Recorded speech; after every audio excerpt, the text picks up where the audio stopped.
Monday morning. Bank transfer confirmation. No sender, no explanation. Just a number with 12 zeros in one sentence. Spend it all within 7 days or lose everything. You read it twice. You open the app. The number is real. $1 trillion sitting in an account registered to your name, earning $136 million in interest for every day you don't move it. The rules: no donations, no gifts, no financial instruments. Legal ownership of actual goods, assets, services. Every dollar leaves in exchange for something you now own. By 8 a.m., a man in a suit is at your door. Account liaison. Briefcase. He'll be there every morning. You'll stop noticing him by day 3. First instinct: property. Always property. A $300 million ranch in Aspen, a waterfront compound in Palm Beach, a villa on the French Riviera that hasn't changed hands since it belonged to a Belgian king. You call the agents. Everyone answers on the first ring. That's the first thing you notice about having $1 trillion. Not the number, the ring count. By noon, you've signed on 80 properties across 12 countries. By the time you finish the last contract, you can't remember what the first 3 looked like. The desensitization takes about 6 hours. Luxury goods. Patek Philippe's private sales team, Audemars Piguet, a Christie's specialist who moves pieces that never reach public auction. By midday Tuesday, you own more Patek Philippe complications than Patek Philippe's own museum. The watches are in a vault. You haven't asked which vault. You own every Bugatti La Voiture Noire in existence. One car, $18 million, done in 11 minutes. Every Koenigsegg Jesko Absolute currently available. You are buying entire annual production runs. By the end of the day, you own more rare hypercars than any private collection in recorded history. Jewelry, rare wine, whiskey, entire categories you didn't know existed 8 hours earlier. Private jets. Every top-tier G700 and Global 7500 available globally, gone. Brokers in Fort Lauderdale, Geneva, Singapore, Dubai working simultaneously. By mid-morning, you own more private jets than the 3 largest charter companies combined. You note that fact. You move on. 43 super yachts. Monaco, Miami, the Maldives. 3 Mediterranean ports your assistant reads from a list. Combined crew requirement, roughly 4,000 people.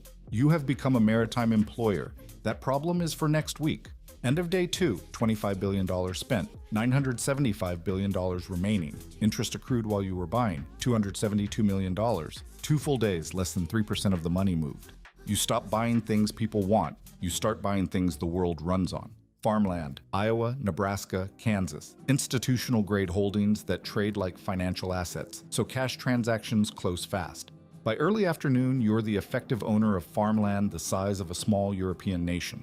Water rights follow: California, Arizona, Colorado. Agricultural operations across 3 states now depend on whoever manages your estate. Your assistant reads that sentence aloud. You don't respond. Gold. You tell the commodities desk you want $50 billion in physical bars. The desk goes quiet. Then, that's roughly 15% of annual global production. You tell them to proceed. The price moves 8% while your orders execute. Every person on Earth who already owned gold got slightly wealthier because you decided to buy that afternoon. Art. Private viewing, not an auction. 47 major works, no visible price tags until you ask. You buy 26 of them, not because the others are inferior, but because your advisor says these 26 have the fastest transfer times. You're not collecting, you're clearing inventory. Then all 800 private islands listed globally. You sign for an unnamed 42-acre rock off Norway, no fresh water, accessible only by boat. With the same signature and the same speed as a Fijian island with its own airstrip. The price difference is $40 million. The signature is the same. An assistant runs the numbers on island management. Combined, you now require roughly 6,000 staff to maintain the properties, crew the yachts, and keep the lights on. You don't have 6,000 staff. You don't have any staff. That is a problem that costs money to solve, which technically helps. You tell someone to start hiring. End of day 4, $120 billion spent, $880 billion left. The gap is not closing. Someone on your team says it. You could end world hunger. You can't donate, but you can buy. The big 4 grain traders, ADM, Bunge, Cargill, Louis Dreyfus, move roughly 90% of everything the world eats. Wheat, corn, soy. You make cash offers for all 4 simultaneously. Your team contacts every major fertilizer producer and every company holding significant seed patents. Within 48 hours, you are, on paper, the sole landlord of the global calorie. Then you try to move the food. You own the grain. You don't own the trucks, the roads, or the ports. You try to route supply into regions with active food insecurity and hit a wall. The largest ports can't absorb the volume. Shipping coordinators talk about backlogs measured in months. State-owned ports go under national security review the moment your name appears on a filing. You try to buy those too. Same answer, different country. World hunger isn't a shortage of food. It was never a shortage of food. It's a shortage of functional roads, stable governments, and supply chains not being disrupted by conflict. None of that has a price tag. None of it closes in 7 days. You didn't end hunger. You made grain more expensive for a week. The food is sitting in silos. The problem was never the food. End of day 5, $200 billion spent, $800 billion left. You try to buy a country. Argentina is carrying roughly $400 billion in national debt, IMF obligations, restructured bonds, renegotiated so many times the paperwork fills rooms. You put a cash offer on the table, full debt clearance in exchange for special economic zone authority over the port of Buenos Aires. The government signals it wants the deal. Of course it does. The IMF calls within 4 hours. The US State Department calls within 6. Not to negotiate, to make clear this isn't happening. Money can buy a government's attention. It cannot buy sovereignty because sovereignty isn't something governments control alone. Other nations get a vote. Those nations will not allow a private individual to hold port authority over a major South American trade hub. You try 3 smaller nations. The wall is the same each time, just different accents on the other end. Every offer gets blocked before the paperwork reaches anyone with a pen. The interest kept running during those calls. Another $136 million, right on schedule. End of day 6, $210 billion spent, $790 billion remaining. $790 billion left. The countries are blocked. You stop trying to own things that require diplomats. Public companies don't need a government's approval, they just need a buyer. Your team begins executing block trades across the S&P 500. Not one company, all of them. The strategy is mechanical. Start with the largest by market cap, work down. Apple, Microsoft, Nvidia.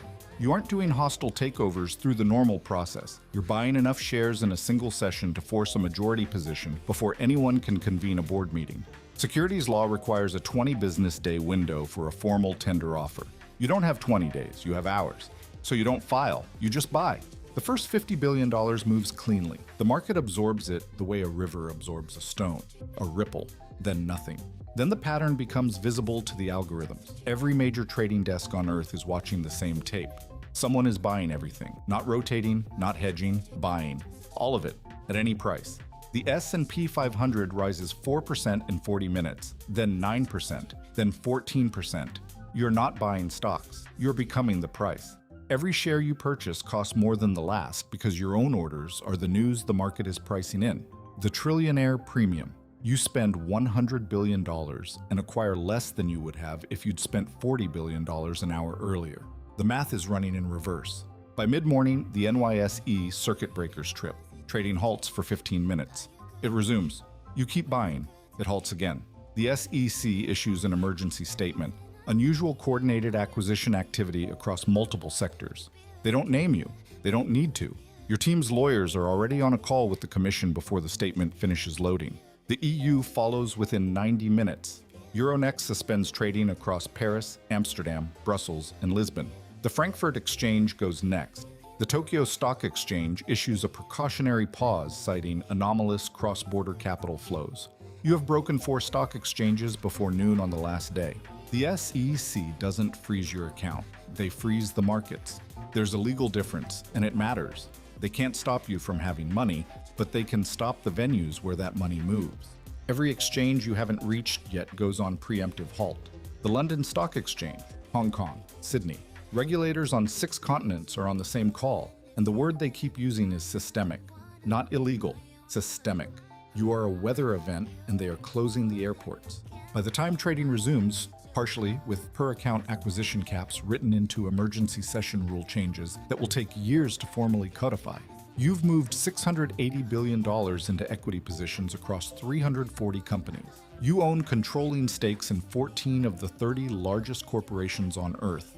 The combined market cap of your holdings, at the inflated prices your own buying created, is listed at over $1.1 trillion. On paper, you are worth more than when you started. The number is meaningless. You can't sell without collapsing the price you created. End of day 7, $920 billion spent, $80 billion remaining. The markets are closed. The interest never stopped. Roughly $720 million earned across the full 7 days. You ran out of open exchanges before you ran out of money. You failed, not because you ran out of ideas, but because the world ran out of things it could sell you fast enough. Physical goods with immediate title transfer cap out somewhere around $100 to $110 billion. Everything above that either takes time you didn't have, doesn't exist as private property, or moves in price so fast when you buy it that the purchase undercuts itself. The richest people alive don't spend their money because the supply runs out long before the money does, and the money that can't be spent earns while you sleep. The earning is faster than the spending.